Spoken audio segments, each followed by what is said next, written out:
Muito boa noite, meus amigos da TV Cultura. Estamos chegando para mais um encontro semanal. Todas as sextas-feiras, às 7 da noite, nós estamos aqui nesse encontro gostoso, sempre trazendo um convidado novo, uma pessoa de destaque da nossa comunidade. O entrevistado dessa noite é um conceituado médico, urologista, de destaque em Santa Bárbara e toda a região. Com prazer, estamos recebendo o doutor Antônio Carlos Maichak. Doutor, é um prazer tê-lo em nosso programa. Prazer meu, Marco. Boa noite a todos que estão nos assistindo. Doutor, o senhor é natural de qual cidade? Eu nasci em Maringá, Marco. Nasci em Maringá, no estado de Paraná. Me criei em Curitiba, porque saí muito criança ainda, com 2 anos de idade, né? E fui para Curitiba junto com a minha família.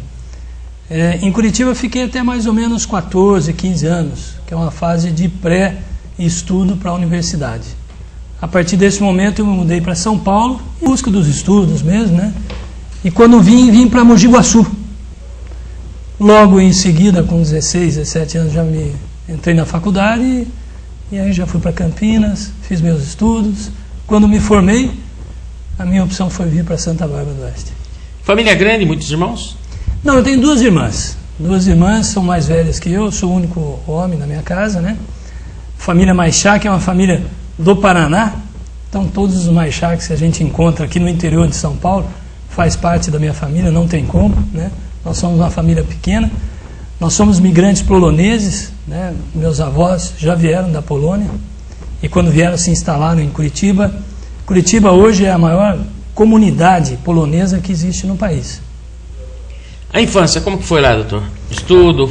Olha, Curitiba é uma cidade maravilhosa. Naquela época, principalmente, nós não tínhamos criminalidade importante, era uma cidade acolhedora.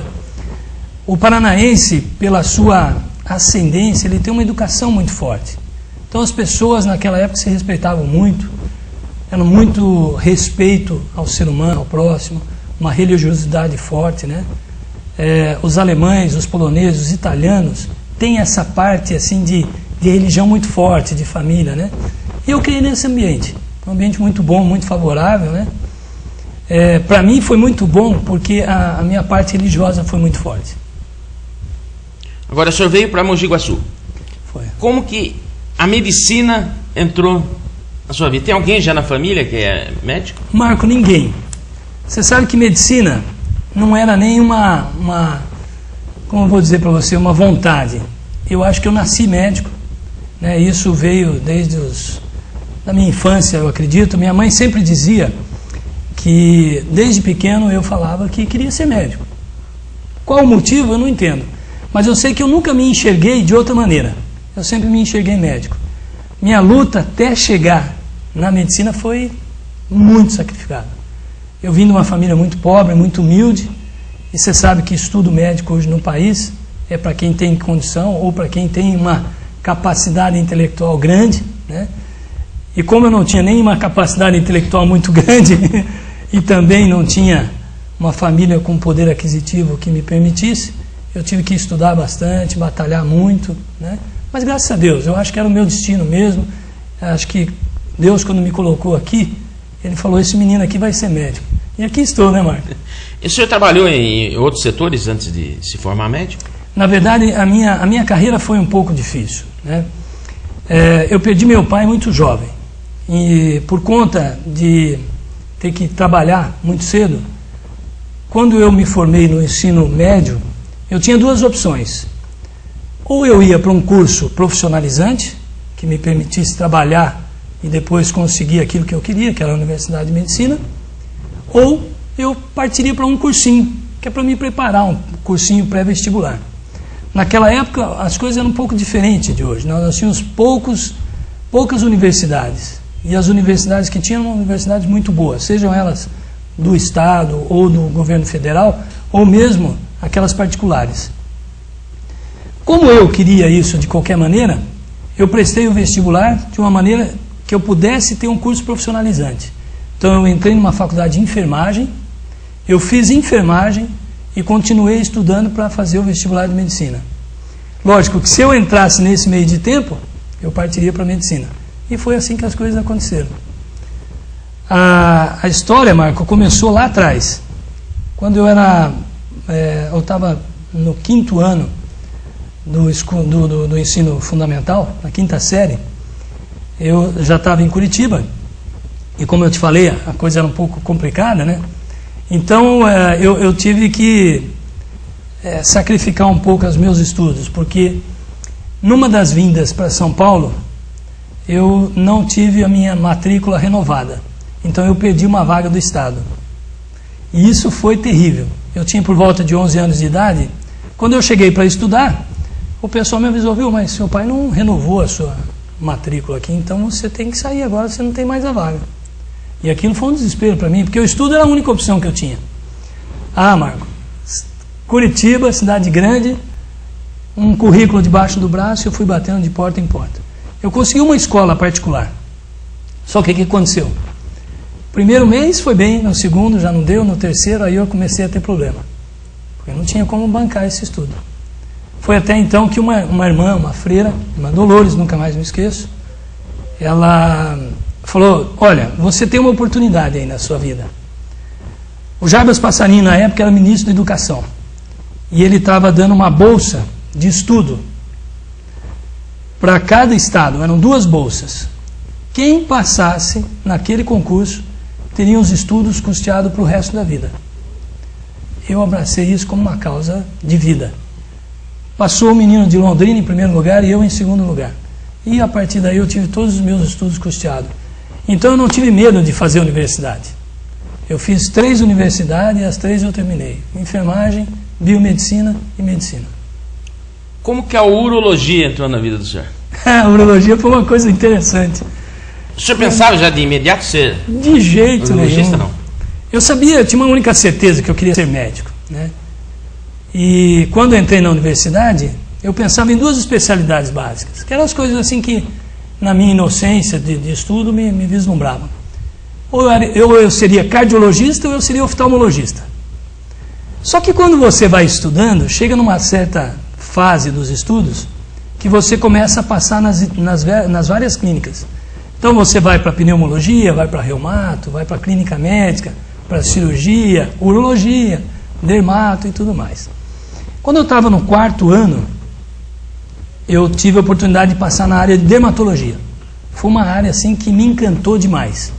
E me aproximei bem do chefe da cadeira. No 5º ano eu já estava dando aula em congresso, eu já levava trabalho de pesquisa por conta de ser norteado por esse professor. Porque ele imaginava que eu seria o pupilo dele aí ao longo da vida.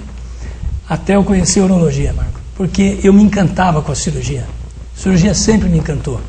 E como a dermatologia não tinha muita cirurgia, eu teria que partir para a cirurgia plástica. Quando eu passei pela urologia, eu me encantei. Aí eu me identifiquei e aí segui a vida de urologia. A partir do 5º, 6º ano, e aí foi embora. O senhor se formou em que ano, doutor? Eu sou formado em 88. Eu tenho de urologia, foi em 88, me formei em 92 em urologia. Né? 91 eu terminei minha residência médica. Em Campinas mesmo? Campinas. Prestei residência de título superior de urologia e depois fui embora do país, né? Como você sabe, eu fiz um fellow, né? Fiquei em Barcelona, depois voltei de Barcelona, fui para os Estados Unidos, fiquei no Harper Hospital, em Detroit, e daí quando eu terminei meus estudos eu já vim para Santa Bárbara, porque eu já tinha uma história aqui em Santa Bárbara. Enquanto acadêmico, eu dei plantão aqui, trabalhei muitos anos no pronto-socorro em Santa Bárbara. Minha esposa é de família barbarense, né? Meus filhos são barbarenses, graças a Deus. E o que aconteceu foi que eu senti que Santa Bárbara podia me acolher. E naquela época, eu lembro bem, quando eu estava indo para Barcelona, eu já atendia no ambulatório da Rume, como médico contratado. Dr. Lil Fatkan, um homem brilhante, uma mente aprimorada, um sujeito com uma visão monstruosa, me chamou num canto e falou assim, menino, você está indo, mas quando você voltar, tua vaga está aqui para você como urologista. E o Lil, como é um homem muito retilíneo, foi a primeira pessoa que eu procurei. Porque não é fácil, Marco, depois de você ter todo o seu estudo, chegar aqui com uma mão atrás, outra na frente, tendo que trabalhar com família, né? Eu já era casado na época. O Dr. Lil me acolheu, me contratou, e esse foi meu início de trabalho aqui. Eu trabalhei durante uns 3 ou 4 anos na Home como urologista, fiz grandes trabalhos com o Lil, né? Eu sou um apaixonado por próstata, por câncer de próstata, eu sempre briguei por isso, né? Então eu fui um dos primeiros urologistas aqui da região, não sei até se no Brasil, a fazer os screenings de câncer de próstata, essa prevenção e tudo. Me lembro que na época o Leo, quando me chamou, ele falou assim: viu, o que você tem de novo? Eu falei: olha, Leo, lá na Europa o pessoal está falando muito de prevenção de câncer de próstata. Ele falou: me conta isso. Eu explicava para ele: tem um exame que chama PSA, e esse exame a gente faz, depois faz o exame de toque e tal. Me lembro que na época a Home deviam ter uns 3.500 funcionários. Eu desenhei o projeto para ele e falei: Leo, você tem que comprar esse kit aí, que não é muito barato. Na época era em torno de uns $1.200 o kit, para fazer 100 exames. Ele falou: viu, eu vou bancar isso para você. Coloquei uma carta para os funcionários da Home. Naquela época eu selecionava homens acima de 50 anos. Foram 3.500, tirando ali as mulheres, né, que eram 3.500 e pouco. Todos eu chamei para fazer o exame de toque. Vieram na época 25 homens para fazer.